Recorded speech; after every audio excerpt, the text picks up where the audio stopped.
Hello, everybody, and welcome back to another episode of Spotlight Hour. Today, we are joined by Luke Dickens. Luke, how you doing? Good man, how you doing? I can't complain. Beautiful day. So, tell everybody a little bit about you and what you do. So basically, I run Dickens Marriage Therapy. We basically just specialize in helping couples in distress. So that's pretty much the only specialty. So we just pretty much do. I would say 95% of my work is just in couples. That's our niche right now. So looking to expand, but that niche has been good to us so far. So we'll keep it going. You're already using my language right off the bat here, saying niche. And I wanted to ask one of the things that we always try to like guide people towards when we work with them is find your niche, stand out, be present with them. What was that process like for you in discerning why do I need niche, but then this? Yeah, I think for me, it was just kinda looking into basically actually, so there's one answer, which is I could see in grad school, like, a lot of the mental health issues and stuff like that. I was, like, looking at a lot of it was, like, relational based, like, whether it be, like, parents and this parent didn't do this, they did this, it's like, right? And then relationship issues presently is the thing that's causing a lot of distress. Like, a lot of the stuff that I kept seeing was I was like, "Man, if we could just kinda try to figure out, like, what's going on relationally, then, like, maybe we could, like, really be able to kinda make a bigger dent into people's, like, mental health, everything else like that." So, I got more curious about it, and really wanted to kind of fine tune, like, a specialty because in grad school, like, they're like, you're learning all different type of modalities, everything else like that. You don't really pick a niche of modality, right? And so I really wanted to really fine tune of like, okay, I wanna know everything, but I really wanna be, as soon as I get done with grad school, I wanna know something so where I can have, like, applicable skills. And so I went to emotionally focused therapy and Gottman, and I basically went through the certification process, while I was still in grad school, right? Because I just wanted to so everything all my papers, everything else was like really specific couples in distress, affairs, everything else like that, because I was just trying to kinda understand the problem more and more so I could as soon as I got out, I could actually, like, fine tune it a little bit more. So it's kinda more trauma, basically couples work, right? There was that, and then again, I heard one guy, man, I forgot what he was, but basically he was charging he was I mean, business-wise, he was charging a good amount of money. He was charging, like, I think he was charging, like, 400 something a session in California. I was like, "I could do good on that," right? Also, it really helped my family out, right? So I was like, "Okay," so I was like, "If he can do it, why not me?" That's kinda been my motto is kind of like, all right, if I can see it give me done once, like, okay, what would be preventing me, right? So maybe I have no idea, but like if I just keep trying, right? That was kind of the idea, and everything else like that. There's been a lot of trial and error process, right? Getting started and doing it all and deal with different couples and rates and try to do all that and deal with the fears and advertising costs and stuff like that. And like I have crashed and burned about a billion times, it feels like, but now I feel like I've got a good feel for it, so That's what business is all about. You try different things. Some work, some don't, but you get back up and you keep trying. yeah, yeah, yeah, yeah, yeah, yeah, yeah. When did you start your practice? So basically, I was kind of, I would say, like, it was, like, in the 2019, I was doing some work with it, but I was also still personal training a little bit, I was still doing some stuff on the side, right, kinda doing some, like, intern work, everything else like that, so I was kinda doing all that kind of the above, and so I would say 2022, I really went all in, just due to unforeseen factors, everything else like that. We were going through a rough time financially, and so I was like, "I gotta either figure this thing out or I need to get a different career."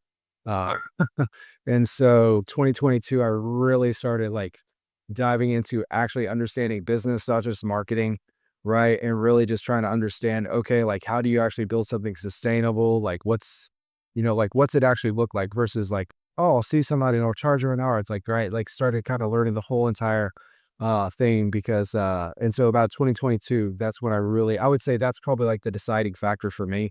And then 2023, we had a really good year. 2024, we had an even better year. And then 2025, this year, we're already on pace to do something really good. So, yeah. That's awesome. Now, I wanna go back into the past a little bit because you were talking about your time in grad school, and then you telling me just in 21 and 22 you were doing personal training. What was that kind of transition like from you, like, getting out of grad school and then, going into a different field? Yeah, so it was tough, because again, I had 2 babies at the time, so it was a tough that was a tough transition, right? Just because again, financially trying to figure it out, and so yeah, with having 2 newborns, basically, like, 13 months apart and trying to figure all that stuff out, then my wife is like, "Hey, I wanna stay home with the kids a little bit more," and so, like, trying to, like, rely on her income, so, yeah, it was definitely challenging, but it was kinda like one of those things, like, I'm like, "Alright, we gotta just figure this out no matter what," right? So it's kind of there's no really backup plan, right? So it just was kinda like do or die, basically, right? So, yeah. I love that. One of the, key phrases I remember when I first kind of got into this world of entrepreneurship was all these great ideas and great businesses and things are born out of normally one of 2 things, inspiration or desperation. And it sounds like it was both for you. You said your back was up against the wall, but you talked about your time in grad school, you had all these ideas, you had this focus. Did you spend time working with, like, an agency or another practice? So yeah, I spent time working at another practice. I worked at a nonprofit too. And then basically like I worked for free for a lot in grad school.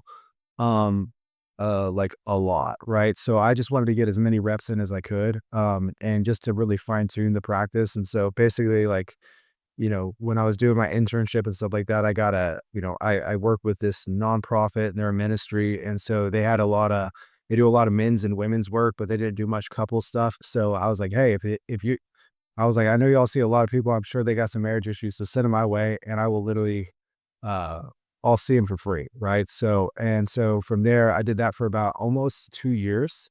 Wow. Just working with people and fine tuning the craft and just trying to really just getting good at what I was doing. Just seeing different types of couples, everything else like that, right? With the nonprofit ministry. Uh, and then, like I said, like then from there, then we transitioned into so I was getting all my hours in, everything else like that, right? And so that was really good. But yeah, I wanted just to basically just get better, right? So that was really my main thing is like, all right, I want to really feel like I can be on top of my craft. So I did that for like 2 years, a year and a half maybe. And then, like I said, then we kinda started something, and then I was seeing some other people, like, right at another office, and so then eventually I was like, "Hey, I need to get in the game here," right? So I need a little bit of desperation to kinda kick me in the butt, you know?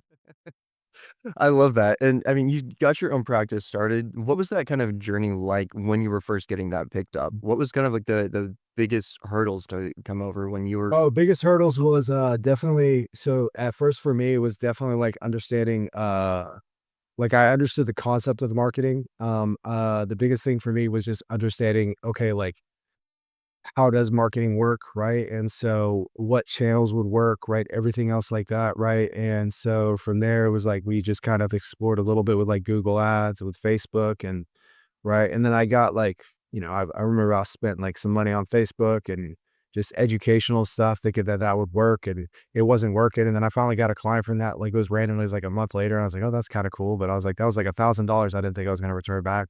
And then like got into Google ads a little bit and that started kind of working a little bit. And so started kind of optimizing for that. But then my rate based upon what I was paying for this area is pretty competitive. So basically I was not making any money.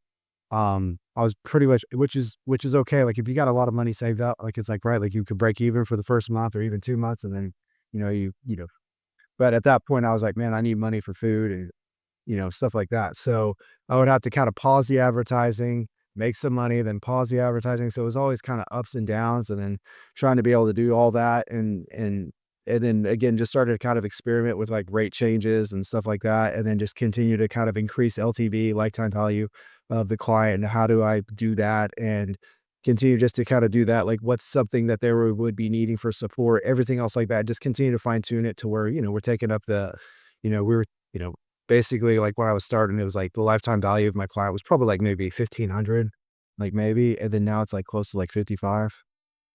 that's a huge So increase. yeah, so that was back in, like, 2021, something like that, right? 2022 maybe. So yeah, it's a pretty huge, right? So about 5,500, that's average, right? So, there's always the people who are coming in, they're like, I want to just we're what I call like we're on the brink of divorce and we just want to like see if this works, right? I don't like seeing them, but sometimes they want to show up, so I'm like, okay, whatever. And then there's the more ideal clients that I see, and they're definitely like more on like what I would call like we're getting to 7, 8 grand LTV for them. So I have like kind of two divisions, so but yeah. So it was definitely scary, marketing wise, everything else like that.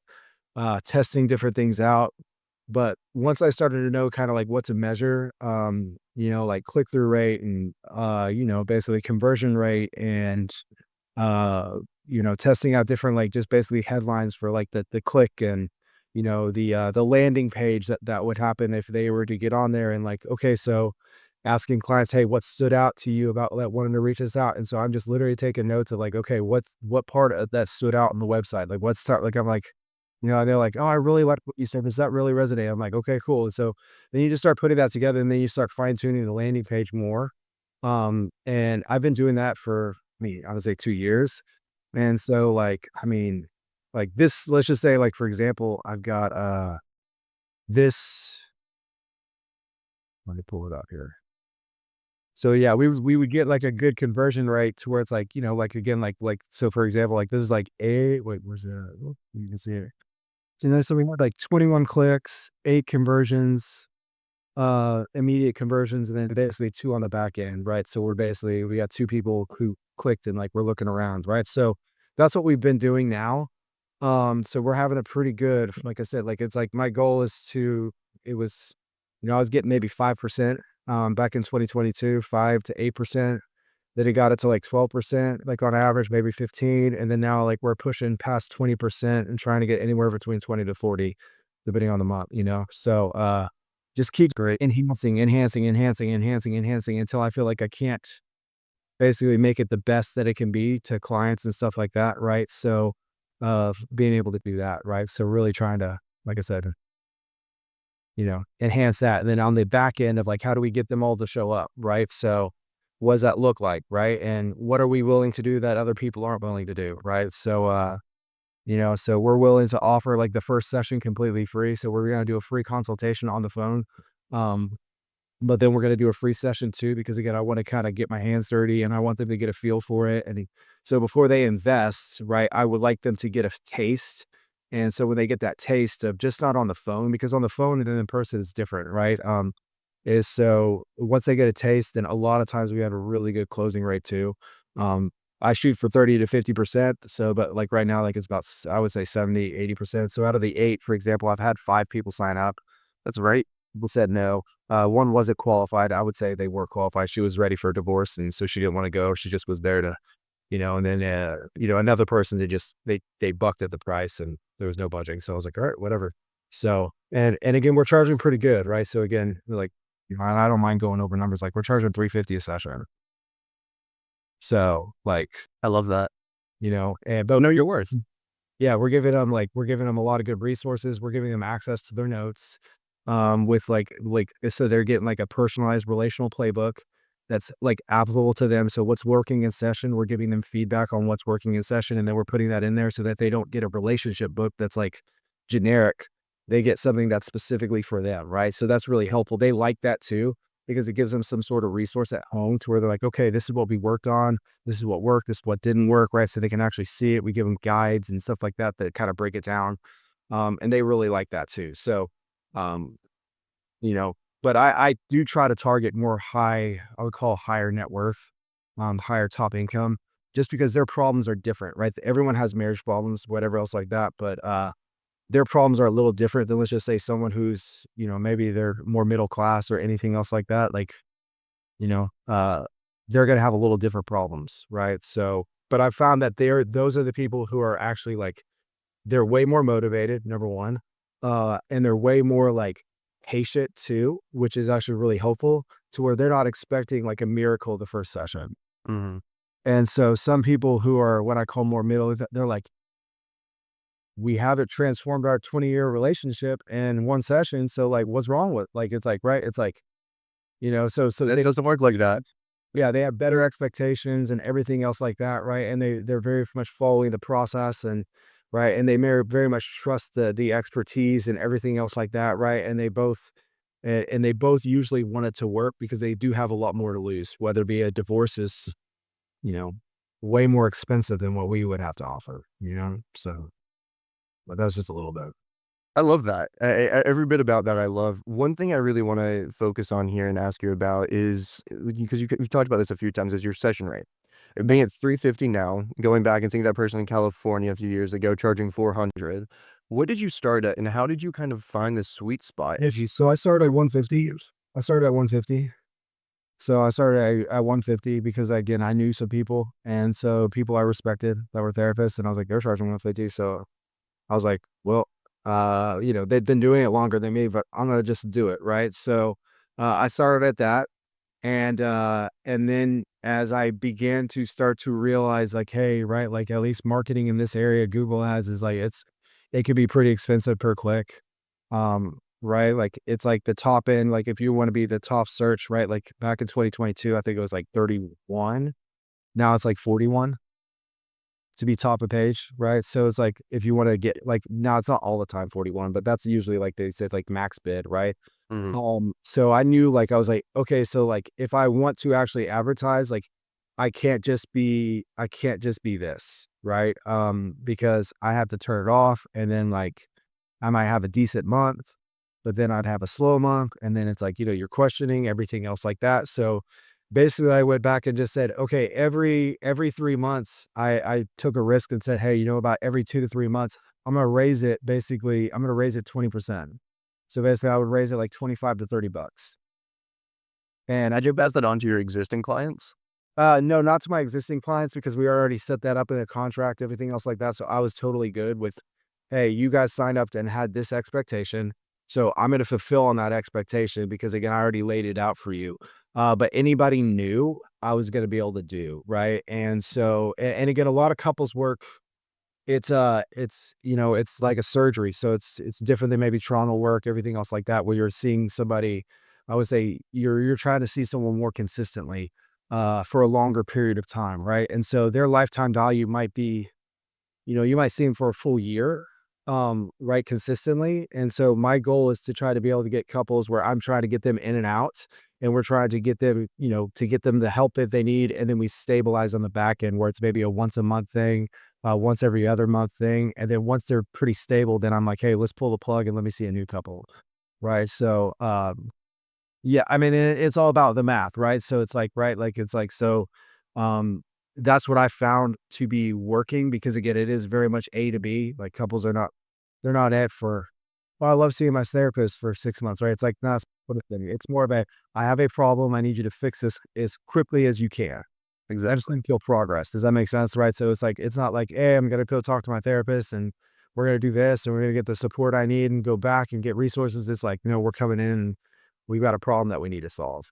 So it definitely requires a higher rate, just from an investment standpoint, but also just from an LTV standpoint too. Right. So, so yeah, so basically it would be like, I would just say like it was like a 10%. I was trying to do 10 to 20% pretty much like every 3 months. And then I would measure my close rates. Right? So I'm measuring and it's not like again, I know it's mental health and, people are numbers, but it's helpful to know the measurements to where it's like for me, I know if I'm making a bet, I know I'm making a good decision. And so it's not like people are numbers, but it's helpful for me because I'm like, okay, cool. Like I have to realize I'm not the savior for everybody and I'm not the therapist for everybody, right? Like it's like that's egotistical of me. What I do know is what I'm good at and I do know who I can serve and I do know like what I should be able to do, but I also know that I won't even be for everybody and that's okay, right? So my job isn't to get 100% close rate, right? It's up to them to say, okay, this is the value that I bring. If you want that, then this is what I also am going to be expecting just from a time and an investment standpoint to make sure that I feel like this is mutually beneficial. Right. And everyone's got their what's mutually beneficial. You know what I'm saying? Right. And so for me, it's kind of like I've been working up that rate over the last, I would say 2 years. Right. To get to that place. It's been slow and steady to where it's not like a 150 to 200 to 250. It's like, right, that's a big jump, Just psychologically, I think that would mess me up a little bit because I'm not used to it. But a smaller jump is like, okay, that's $20 more a session, right? Like, It's manageable it's for manageable. your clients and for your Your anxiety, yeah, for sure. So you can say it confidently, and you know it's not like this huge thing, and like you're like, oh, right, and then you know how to manage it and everything else like that. And the close rates have been pretty much the same. So, which is kind of crazy. that is. Has your Yes. clientele evolved with your pricing? Mhm. Mhm. Yeah.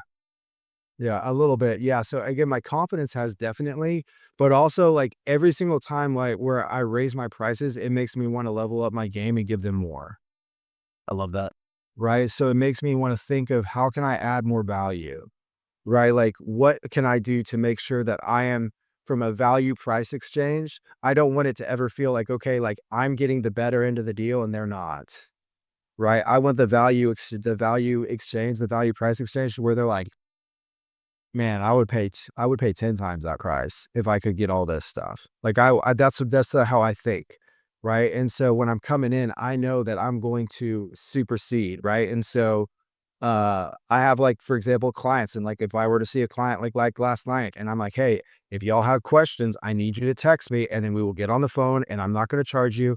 I'll walk you through something if you've got concerns about the session or where we're going, right? So again, I want to keep it as supportive as possible and charging a higher rate also allows me to do that, right? It allows me when I have some more free time, I can actually give to them because now all of a sudden they're getting some support that they're needing, or they're like, hey, I was reading this and I'm confused about this part of the book. So rather than we're talking about the book in session, like she's like able to bring it to me and I'm like, hey, I got 30 minutes at lunch. Let's hop on a call. Right. It's like, so I don't mind having that. That's my personal thing. Like some people like to have those rigid boundaries. That's fine. Right. That's just what I feel like is from a support standpoint that I can offer to them.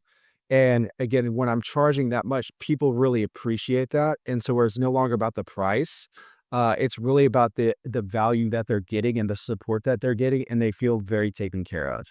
Like that's ultimately what I want is I want them to feel very taken care of from the very initial phone call to the documents we send them before they get their free session to after their free session, that we give them a personalized treatment plan that says, hey, here's what I'm seeing. So session one, we're going to be covering this probably. Session two, we're going to be doing this. So they have a very high expectation of what's to be happening. And I want their feedback too of like, hey, if they like that, if they don't like that, what they want, right? So that they're not walking in and be like, whoa, what are we going to talk about today? You know, it's like they're just kind of, so they feel very trusted. Like they like, okay, he's got us. He's got us, you know? So You're consistently setting those expectations and then managing them and supporting every single step of the way. yeah, yeah, and that comes through the trial and error too, right? I start to realize, okay, this is where couples like will churn.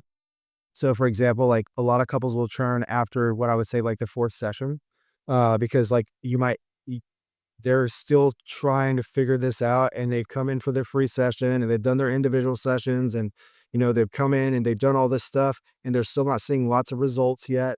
And so they might see a little bit of in session stuff. So I just try to set up the expectations for, hey, your first three sessions are going to look like this. This is why we're doing it, right? Does that make sense? Right? It's like, okay, cool. So it's like, because if we do this, so we can get to this, which would actually lead to change. Right, and if you have questions about that, please let me know. If you're concerned that y'all aren't gonna change and it's, like, been 3 sessions in, I want you to have that conversation with me, so then I will also bring that up. Like, I wanna raise the objection before they do, and so that's helped our churn a lot too, because now it's, like, setting up those expectations. I now know, "Okay, cool, we're good. Like, we're good. We've got the support we need," right? Even during the week, it's like, "Hey, I'm checking in. Hey, how are you guys doing?" Right? They're getting a lot of that so that even outside of session, that things are still unstable, that they feel like, "Okay, cool, he's got us," which has really reduced churn because churn used to be, I would say, like 40%. 40% of new clients would churn within the first month. Mhm. Right, and that was even at a lower rate, right? So it wasn't a rate, it was just more of like they're just coming in, we're trying to talk, I'm trying to do that, and then, like, the couples who weren't as bought in, right, so I was like, "Okay, why are they churning? Let's try this, let's try this, let's try this," right? Just kinda fine tuning, and then, our churn is pretty much, our the first clients don't churn anymore, right? So we don't have any like, within 4 sessions, they churn, right now. That's So, fantastic. we haven't had that in the last, I would say, 6 months, Wow. simple, you know? Congratulations there. Yeah, so pausing, but that's the game of business, right? The game of business is just identifying, okay, cool, like this is working well enough. okay, if I could have, if I could address my churn, right? Then I don't have to go get 4 new clients because again, 44 out of 10 are gonna be churning, right? And then I could say, "Oh, it's the price," but I can't do much about the price, right? So it's like, well, what actually is it? Because if they were okay with the price initially, then why on 4 that they were not okay? You know what I'm saying? It's like, right, like what was happening, right? So I could make that excuse in my head as like, "Oh, it's because it's the price," right? It's like, but then that gives me nothing to solve, right? Except for blame them on price. But that's not been the case with other couples. So what have there been complaints been? And what have been couples who've been successful after the 4, right? It's like, okay, how do I set that up for them? Right? Do I need to go 2 hours one time with one people because it's like I know that like they're in a more fragile spot and I'm okay giving them an extra hour. I'm charging enough. You know what I'm saying? It's like, right, I can That give I've got flexibility based on my rate. So um to get to the actually ultimate outcome. So Luke, you keep bringing up business, and you've obviously anybody listening to this knows that you've got a business mindset. yeah. Where does that kind of come from? Did you have a background in business, or did you learn this all along the way? I learned it all the way.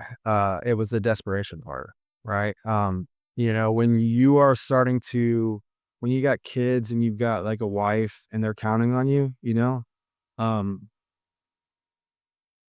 puts things in perspective, right? Yeah, there was a time where like we didn't have money, and I'm sitting there like looking at my babies, and it was it was rough. And I promised myself and I promised God, I was like, this will never happen again. And so, and I'm very grateful to God and just everything else like that, that actually, you know, I was like, I've got to figure that out. Like, I know I'm good at therapy and everything like that, but like, I've got to figure out the business thing because my family's depending on me. Right. And we didn't have like the double income. Right. So it'd be different if we had dual income, but that was the motivation. Right. And so, and I'm very lucky. I mean, Alex Hormozy, his YouTube videos, stuff like that, just freaking it really helped me, and just how it broke everything down just from a business perspective, not just like marketing tactics, right? It helped me make my marketing decisions and doing things like that on the back end of, okay, how much am I making? Just like it's just giving those things and just like and just learning from those things and just continue to implement and be like kind of question and just take time just to reflect and see what I could be doing better and everything else like that to where now we're here, right? So again, I'm very blessed, but I'm also very proud of just the growth that we've had. So You should be. I mean, in just 2.5, 3 years, it's yeah. incredible. Mhm. Yeah. So yeah, so now, like I said, now we're on pace. Like again, this quarter we're doing really well. I mean, like what was it? Just myself right now. I was running stuff myself. Like I think what was it, January, we're like we did like 23,000. That's incredible. February, I took some time, a little time off, right? So I think we did like it was, if I'm mistaken, it was like 17, 18. This month we're probably on pace to do like 24. My goal is in April to get to like 28, 29, because again, we just changed some rates and stuff like that, right? To try to be able to get to that. We just increased some optimization stuff too from a scheduling perspective to getting more of our leads scheduled. Because that was a big bottleneck is we were getting about 50% about 6 months ago, about 50% scheduled. Now we're getting pretty much, I would say 90% to 100%. Like nothing's ever 100, but it's pretty dang close. So, you know, That is absolutely well deserved. yeah, yeah, I love that. I love that you were a student of YouTube University as well, yeah. and Alex Hormozy. Yes, I know, right? Yeah, Alex Hormozy is absolutely one of my favorites. yeah, yeah. So it definitely helped, right? Just kind of simplify everything and, just see it, right? So very grateful for that. Well, Luke, I'm very grateful for you taking the time to join me today. Yeah, This has been fantastic. Thank you so much for coming on the show. of course, brother. Yeah, I appreciate it. Thank you for having me. And if people want to reach out to you, connect with you, where can they find you? You could just go to basically just dickensmarriagetherapy.com, right? That's there. And my email's on there too. So if they want to reach out to email, anything else like that, it's the email's on there too. So that'd be the best thing. So All right. There you all go. We'll leave that link in the description, no matter what platform you're watching on. Luke, thank you so much for your time. and I appreciate it. Thank you so much. Until next time. Bye, buddy.